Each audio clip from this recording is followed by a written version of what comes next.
अब्दुल कादिर बिस्तर पर बैठा है, उंगली मुंह में डाले हुए, और उसकी मामा मुस्कुराती हुई उसके पास आती हैं। मामा, कादिर बेटा, उंगली पीने से दांत टेढ़े हो जाते हैं और जरासिम भी मुंह में जाते हैं। यह सुनकर अब्दुल कादिर शर्मिंदा होकर अपनी उंगली बाहर निकालता है। कोई बात नहीं, हम खेल खेल में छोड़ेंगे। जब उंगली पीने का दिल करे, ये पकड़ लो। अब्दुल कादिर खुश होकर खेलने लगता है और कहता है, वाह, ये तो मजे का खेल है।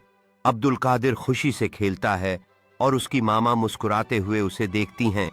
यह कहते हुए, उंगली पीना छोड़ो, साफ हाथ रखो और बनो समझदार कादिर। अच्छी आदतें, सेहतमंद बच्चे। अब्दुल कादिर अपनी नई आदतों के साथ खुश है और उसकी मामा उसके साथ खेलती हुई देखती हैं।